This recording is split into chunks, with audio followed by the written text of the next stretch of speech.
नमस्कार, शीतल्स किचनमध्ये स्वागत आहे। आज मी तुमच्यासोबत मस्त अशी कांदा पोहेची रेसिपी शेअर करणार आहेत। अगदी सर्वांचा आवडतीचा पोहे हा नाश्ता आहे, तो मी तुम्हाला आज दाखवणार आहेत आणि खास करून मी लोखंडी कढईत पोहे बनवणार आहेत, त्यामुळे पोह्यांची चव ही दुप्पट होते। बऱ्याचदा बाहेर आपण पोहे खातो तर आपल्याला ते पोहे खूप आवडतात। ते पोहे खास करून लोखंडी कढईंमध्येच केलेले असतात, त्यामुळे त्याची चव आपल्याला आवडते। तर आज मी ते लोखंडी कढईतच बनवणार आहेत। त्यासाठी मी पोहे घेतले आहे, 2 कांदे मोठे चिरून घेतलेले आहे, शेंगदाणे, कढीपत्ता, हिरवी मिरची आणि कोथिंबीर घेतलेली आहे। कढईमध्ये मी 3 ते 4 चमचे तेल घातलेलं आहे। यामध्ये आपण जिरे, मोहरी, कढीपत्ता घालून घेणार आहोत।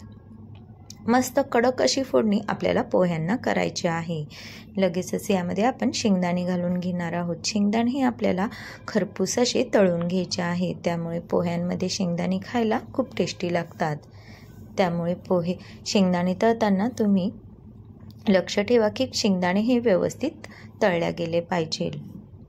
त्यानंतर आपण लगेचच यामध्ये कांदा आणि हिरवी मिरची घालून घेतलेली आहे।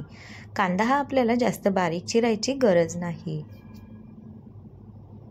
पण कांदा आपल्याला भरपूर वापरायचा आहे, कारण पोह्यांचं नावच हे कांदा पोहे आहेत। यामध्ये पाव चमचा हळद घातलेली आहे आणि हे आपण व्यवस्थित मिक्स करून घेऊ।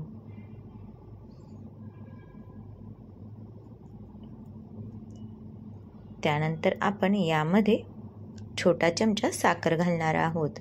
तुम्ही जर पोह्यांमध्ये साखर घालत नसाल तर एकदा नक्की ट्राय करा, बघा तुमच्या पोह्यांची चव ही खूप छान येईल। आणि तुम्ही नेहमी थोडीशी साखर तरी पोह्यांमध्ये घालणारच। पोहे हे मी पाण्याचा शिपका देऊन भिजवून घेतले आहे। मस्त मोकळे असे पोहे आपले भिजले गेले आहे। पोहे भिजवताना खूप काळजी घ्यावी लागते, नाहीतर पोहे हे जास्त भिजले गेले तर ते पूर्ण चिकट होऊन जातात आणि पोहे खायला टेस्टी लागत नाही। कढईमध्ये पोहे घालून घेतले आहे आणि चवीनुसार मीठ घातलेलं आहे आणि अगदी हलक्या हाताने पोहे आपल्याला हलवून घ्यायचे आहेत। मस्त असे पोहे आपले भिजले गेले आहे, त्यामुळे मोकळे असे पोहे झालेले आहे। आपले पोहे हे मिक्स करून झालेले आहे। आता आपण एक वाफ काढून घेणार आहोत। झाकण ठेवून आपण 2 मिनिटं पोह्यांना छान अशी वाफ काढून घेऊ। बघा आपली मस्त असे पोह्यांना वाफ काढून घेतली आहे। दणदणीत पोह्यांना वाफ बसलेली आहे।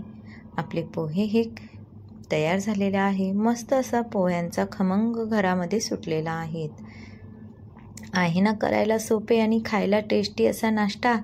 तर मग करा तर मग आज कांदा पोहे। मस्त अशी हिरवीगार कोथिंबीर घालून घेऊ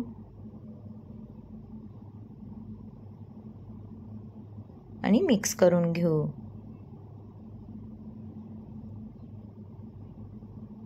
आपले पोहे हे तयार झालेले आहे।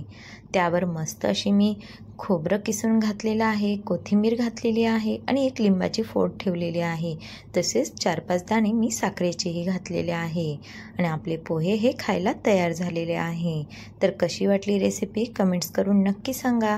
रेसिपी आवडली असेल तर चॅनलला सबस्क्राईब करा। रेसिपी बघितल्याबद्दल धन्यवाद।